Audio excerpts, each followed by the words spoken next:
Hello again to another Agricultural Reacts. And today is 25th February.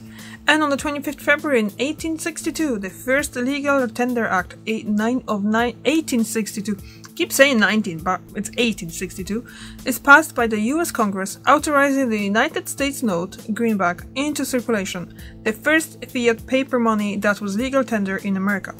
So we'll be watching the history of the US dollar from American artifacts. Let's just get into it, let's just learn. Welcome to another installment of History Of. I'm your host, Dano Dillinger, bringing you another in-depth look at the history of quintessential Americana. If you're new here, please tap that subscribe button and be sure to hit the bell so you don't miss a single installment. Today, we'll be discussing the history of the US dollar. Imported currency worldwide. In order to properly tell the roller coaster tale that is the story of the US dollar, we have to first explain why it's called a dollar to begin with. That's actually good. Back in the year 1519, when Bohemian Count Hieronymus Schlick discovered a rich mine of silver near his estate in the Joachimsthal Valley, modern-day Czech Republic, he decided to mint his own coins. Named for the valley in which they were mined, they were called Joachimsthalers, or thalers for short. The big silver coins became so popular across the world that the word thalers became synonymous with any heavy silver coin, from the Italian talero to the Ethiopian talari, all the way to the US dollar. Oh, interesting. Fast forward to 1700s London, where the British Empire was intent on keeping as much gold and silver inside the island of Great Britain as possible. So much so that they actually outlawed the export of the currency, known as pounds and shillings, even to their own colonies, such as Bermuda, India, Ireland, and America, just to name a few. The embargo on the British pound left the American colonists to rely on currency that was minted in other countries, and the country with the most plentiful supply of minted coins was Mexico, where Spain was producing a daunting amount of silver coins from the Casa de Moneda de Mexico, established in 1535, and still operating today as the oldest active mint in the Americas. The silver coins produced from Mexico were called pesos and held a value of 8 Spanish reals, which is why pirates would commonly refer to silver coins as pieces of 8. However, to the American colonists, they were simply referred to as dollars. The dollar sign itself is rumored to have also originated from the Mexican peso, whereas the abbreviation for peso, PS, was combined into a scrunched shorthand by hurried bookkeepers to create the symbol we instantly recognize as the That's very good. During this time, despite the over-minting of silver pesos that made their way into the colonies, most of the coinage ended up back in Europe as they were used by colonists to pay for imported goods, and never made their way back to the colonies. In 1729, Benjamin Franklin noticed the lack of currency in Philadelphia was wreaking havoc on the local economy, which prompted him to pen an anonymous pamphlet titled A Modest Inquiry into the Necessity of a Paper Currency. Franklin's advocacy for a paper currency landed him contracts for printing money for the colony of Pennsylvania. The notes featured a famous Franklin quote, "Mind your business," in place of what we would now see as "In God we trust." The Crown of England saw these paper currency notes as impudence to its authority, and by 1764, the British Parliament had outlawed the printing, distribution, and use of any and all paper currency in America. Really? This was just one of many discrepancies which ultimately led to the US revolting against the Crown of England. However, revolution requires conscription, and conscripts require arms, kit, supplies, and food, all of which cost money, the likes of which we had none. On June 22nd, 1775, the Continental Congress passed and began issuance of the paper continental currency, also known as continentals. Continentals were valued at 1-to-1 with the Spanish peso. But as millions and millions of continentals were printed, their value fell dramatically to the point where they were literally not worth the paper they were printed on. Coining the That's what happens when you're printing too many of them. Continental to describe things that were of little or no value. Though the American Revolution became the first war in history financed and won off the back of paper money, it left the American citizens feeling betrayed, as the money in their pocket was literally worthless. The Founding Fathers decided to avoid the controversial issue of paper money by leaving it out of the Constitution altogether, and it was almost another 100 years before the federal government would print paper money again. With the Coinage Act of 1792, the United States officially named the dollar as the national currency, ditching the confusing imperial system of pounds, shillings, pence, and farthings. The dollar was to be evenly divided 100 equal ways. Makes sense. Thomas Jefferson coined the term cents, from the Latin for 100.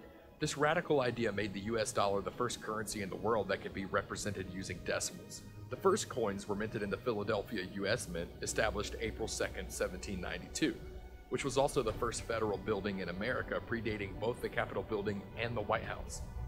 The first coins minted at the Philadelphia Mint did not portray images of leaders, politicians, or statesmen, as the new nation had just rid itself of the plague of imperial monarchy and elitism.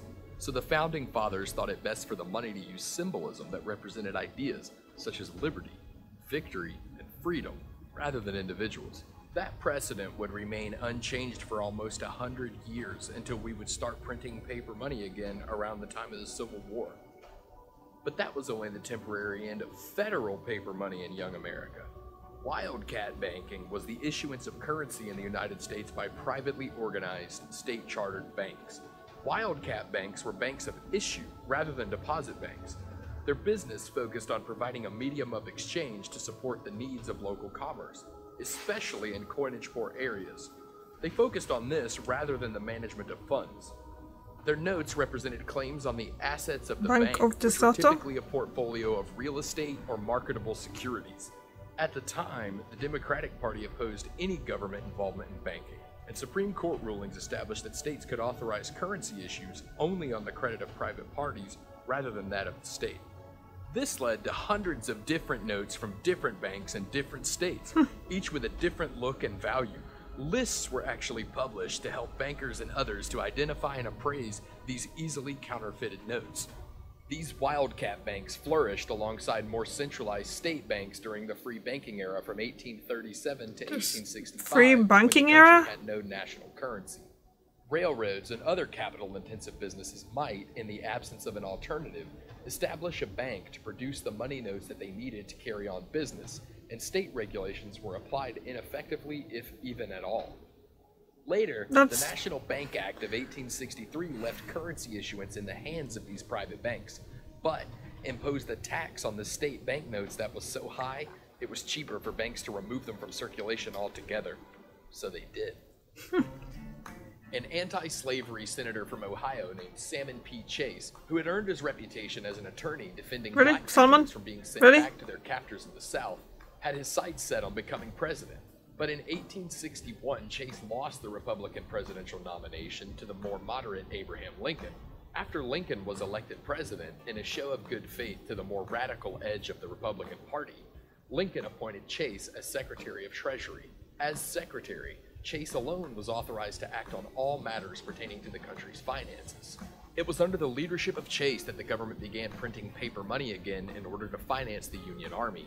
In a shameless pursuit of clout, Chase saw fitting to adorn the first U.S. $1 bill with the likeness of his ideal American president, himself. The U.S. Treasury printed over $400 million worth of paper which came to be referred to as greenbacks, due to the green ink used to print the reverse side of the note, designed to differentiate the notes from state-chartered banknotes of the day, which typically were blank on the reverse side. As with continental currency, greenbacks depreciated more and more were printed, so much that in the end, they were only worth about 1/3 of their face value.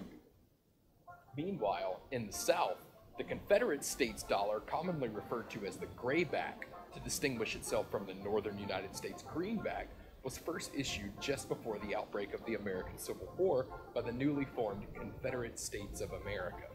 The first series of Confederate paper money, issued in March 1861, bore interest and had a total circulation of $1 million. As the war began to tilt against the Confederacy, confidence in the currency diminished, and the government inflated the currency by continuing to print the grayback notes.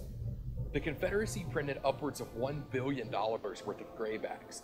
Their value dropped so significantly as a result that in just 4 short years, by 1865, a $10 Confederate bill could only buy about 2 cents worth of goods. Whoa, I wonder how much it would be worth now if someone finds it. Where banking laws were sound and the state banknotes were respected across the southern states, these notes from the Citizens Bank of Louisiana were widely known and accepted by merchants and shopkeepers in the Confederate States.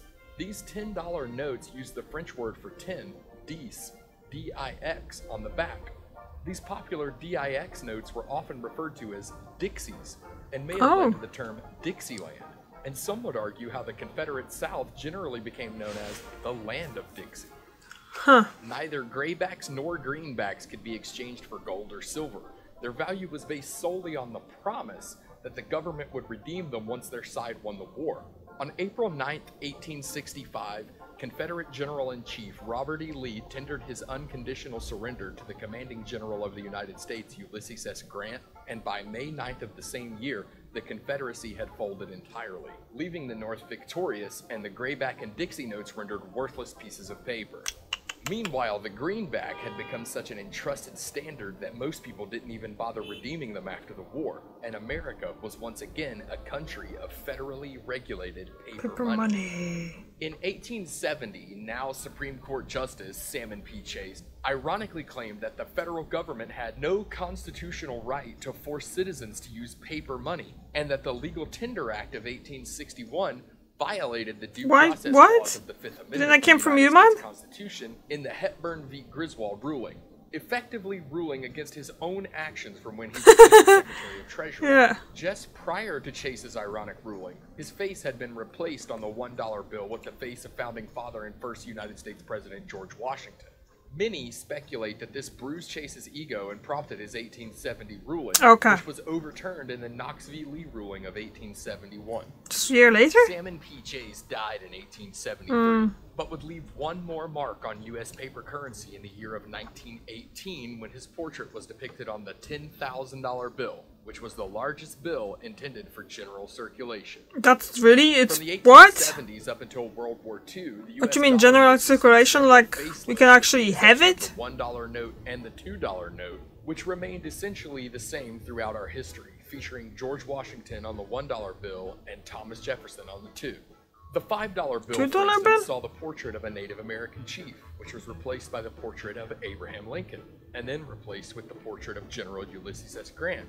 Then back to Lincoln, then Andrew Jackson, followed by Alexander Hamilton, who was depicted on the original greenback note prior to the 1870s, then Lincoln again, Grant again, and finally Lincoln in 1914, where he would remain through today.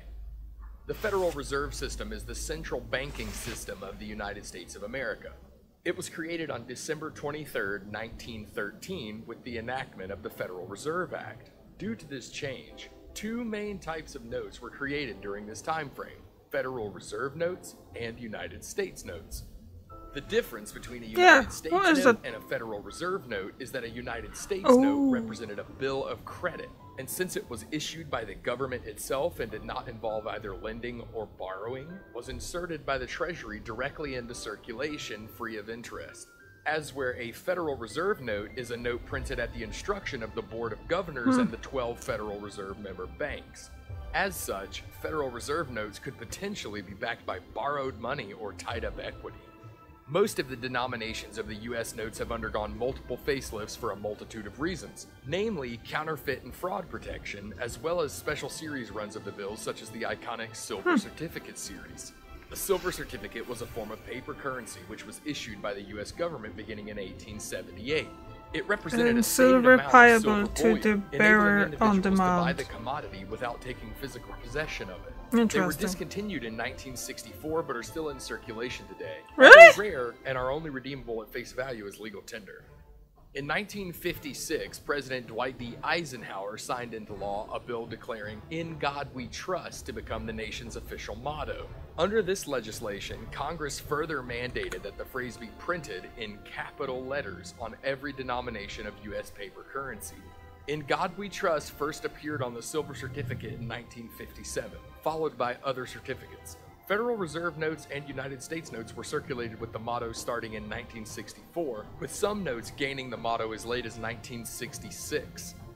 After World War II, America emerged as a global economic power. Our economy was considered so stable that in 1945, the US dollar replaced the British pound sterling as the global reserve currency, meaning that banks and governments worldwide kept more US dollars on hand than any other foreign forms of currency, and used it as the benchmark for their own currency's value. This was largely due to the US dollar being backed by precious metals like gold and silver. Throughout the 20th century, the US dollar's relationship with precious metals grew weaker and weaker until it was severed completely in 1971 under the administration of President Richard Nixon during the Nixon shock. The Nixon shock was a series of economic measures undertaken by President Nixon in 1971 in response to increasing inflation. the most significant of which were wage and price freezes, surcharges on imports, and the unilateral cancellation of the direct international convertibility of the United States dollar to gold, making the US dollar become what is referred to as a freely floating fiat currency. A fiat currency does not have intrinsic value. It has value only because a government maintains its value or because parties engaging in exchange agree on its value, meaning its value is based only on its people's faith in their government, which is an inherently risky endeavor, but it does give Congress more power and flexibility to deal with economic crisis. For instance, during the COVID-19 pandemic of 2020, Congress was able to print more money for the US stimulus package without restriction because the money itself is just paper that holds value only because the government says it does. And we all collectively trust that it is what the government says it is. This is why, since the Nixon shock, the imagery on all US dollar notes unified to depict only faces of trustworthy people, in an attempt to inspire trust within the systems such as presidents, statesmen, and treasury secretaries. In fact, the Secretary of Treasury has the final say on who is depicted. The only prerequisite to be featured on a US note is that you be a person whose place in history is well known by the general population. However, in keeping with our anti-totalitarian roots, living people are strictly prohibited from being featured on any US note. The most recent proposed change came when the Department of Treasury released in 2016 that they plan to replace President Andrew Jackson on the $20 bill with slavery abolitionist and Underground Railroad founder Harriet Tubman. However, in 2019, the Trump administration announced that the change would be delayed upwards of 10 years. The currency of the United States is a utilitarian object in that it is a man-made tool that, although has been essentially unchanged during our lifetime, can and has on multiple occasions changed and morphed to meet the needs of the current situation of our society. The dollar and currency in general is a bizarre phenomenon in terms of psychology in that it is often the cause of both stress and hope within our lives, often being taken for granted by us as a static definitive. I think this relies only to dollars. I think that relies in money in general. As precious as gold to us, while subsequently as worthless as sand. In fact, you can buy bags of worthless sand and pay for them with equally worthless pieces of paper called dollars. But they're not entirely worthless. Without the dollar, we couldn't have had independence. Without the dollar, we wouldn't have won World War II. Without the dollar, we wouldn't be worth a continental. Like a good ending for the good thing. That was a good video. A lot of stuff that I haven't never heard. Like the it's not worth of continental. Where did the Dixie thing come from? Dixieland and all that? I never knew that come from the money. And the yeah, guys, yeah. Excuse me. Yeah, dollar is important. It's important currency in the world. So yeah, although it kind of fluctuates with other ones now, currently, isn't it? Up and down, up and down, up and down, and all that. So, but that's pretty much everything. So that was really, really good. That was really interesting. And thank you very much for watching, and I'll see you tomorrow. Bye.